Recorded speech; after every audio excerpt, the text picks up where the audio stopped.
السلام علیکم ورحمۃ اللہ وبرکاتہ۔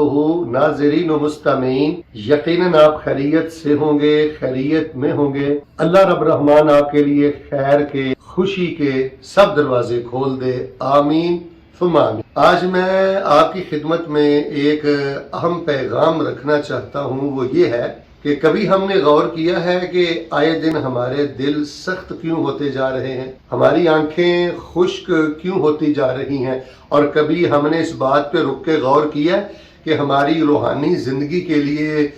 سب سے بڑا زہر قاتل یہ کون سی چیز ہے؟ تو بہت سی چیزیں ہیں جو زہر قاتل ہیں، وہ سب بیان تو نہیں ہو سکتی۔ بہت سے اعمال سیئہ ہیں، برے اعمال ہیں، اور کچھ غفلتیں ہیں جن کی بنا پر دل سخت ہوتے ہیں اور آنکھیں خشک ہو جاتی ہیں۔ تو ان اعمال سیئہ میں سے، برے اعمال میں سے ایک عمل یہ ہے کہ انسان کی نجی محفل پاکیزہ نہ۔ آج کی مجلس میں مجھے عرض یہ کرنا ہے کہ جو آپ کے کلیگ حضرات ہیں، جو آپ کے لگوٹیے دوست ہیں، پرانے دوست ہیں، گاؤں کے دوست ہیں، آپ کے سکول کے، آپ کے کلاس فیلوز ہیں، تو آپ ذرا ان کے ساتھ نجی محفل میں سنجیدہ رہا کریں۔ ذو معنی گفتگو کرنا، اشاروں میں باتیں کرنا، لغو باتیں کرنا، اور دوسروں کی کردار کشی میں لگے رہنا، دوسروں کا مذاق اڑانا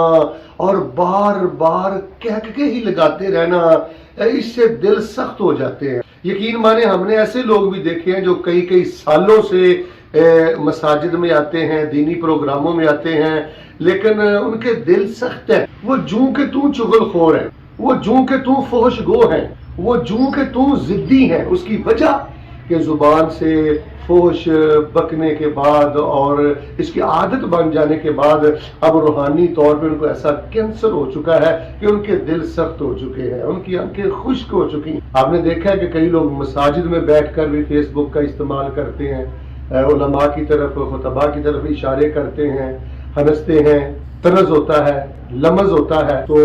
یہ ایک بہت بڑی کوتاہی ہے کہ جب ہم اپنی نجی مجلسوں میں، اپنے خاص دوستوں میں، اپنے کلیگ حضرات میں جن سے ہماری بے تکلفی ہوتی ہے، جب ان میں بیٹھ کر ہمارے رویے، ہماری زبانیں آوارہ ہوتی ہیں، تو پھر دل کی نرمی ختم ہو جاتی ہے، پھر آنکھیں خشک ہو جاتی ہیں، پھر انسان روحانی طور پہ بالکل بے قرار ہو جاتا ہے۔ تو اپنی نجی مجلس کو پاک رکھیں جی، اور اپنے بے تکلف دوستوں میں بھی ذکر موت کیا کریں، اور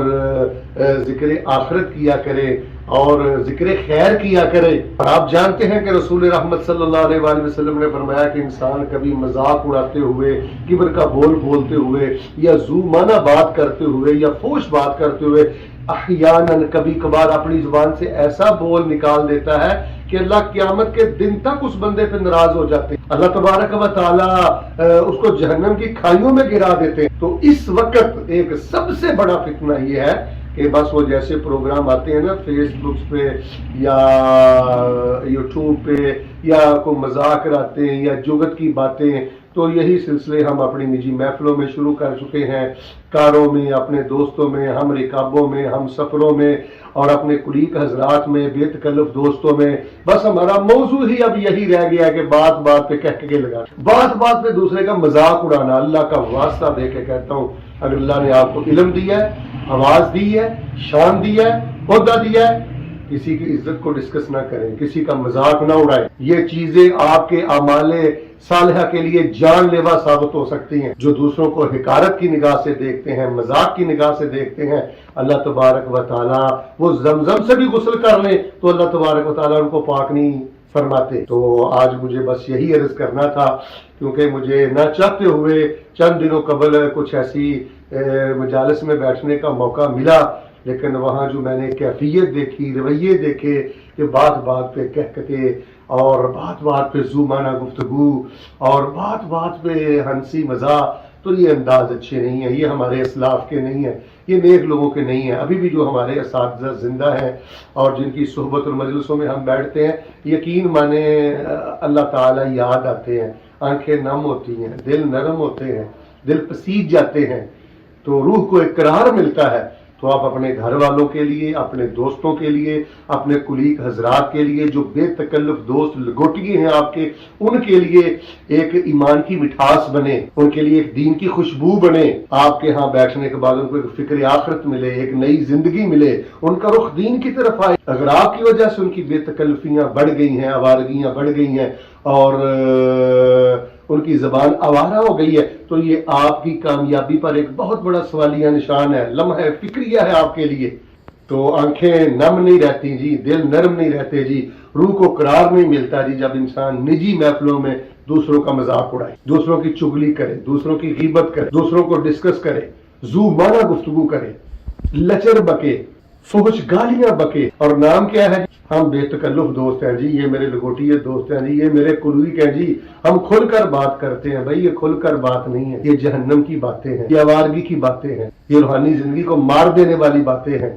اللہ تعالیٰ کا ذکر کریں، سبحان اللہ و بحمدہ اللہم اغفر لی پڑھیں، سبحان اللہ والحمدللہ ولا الہ الا اللہ واللہ اکبر پڑھیں، ذکر موت کریں۔ حضرت عمر بن عبدالعزیز اور دیگر جو سلف صالحین تھے وہ اپنے کلیگ حضرات میں، دوستوں میں، بے تکلف ساتھیوں میں بیٹھ کے ایسی باتیں کرتے تھے، ایسے محسوس ہوتا تھا گویا کہ ان کے سامنے کوئی میت پڑی ہے جس کو دیکھ کر یہ زار و قطار رو رہے ہیں۔ تو نجی محفل کی سنجیدگی یہ کامیابی کی کنجی ہے۔ پھر آپ مسجد میں بیٹھیں گے، دین کی بات سنیں گے تو کبھی بھی آپ موبائل یوز نہیں کریں گے، کبھی بھی آپ ان آوارگیوں کا شکار نہیں ہوں گے، آپ کی آنکھیں نم ہوں گی، آپ بدلیں گے، دل بدلے گا، نئی زندگی ملے گی۔ تو نجی محفل کی آوارگی، بے تکلفی، دوسروں کا مذاق اڑانا، اور پھر ہم منصب لوگوں کا مذاق اڑایا جاتا ہے، ہم مسلک لوگوں کا مذاق اڑایا جاتا ہے، اپنے ہی جماعتی احباب کی کردار کشی کی جاتی ہے، اور اس کو بہت بڑی رازداری اور سیکرٹ مجلس ہم سمجھتے ہیں، یہ بربادی ہے۔ ہو سکتا ہے آپ جس کے بارے میں بات کر رہے ہیں وہ آپ سے 1000 درجہ بہتر ہو،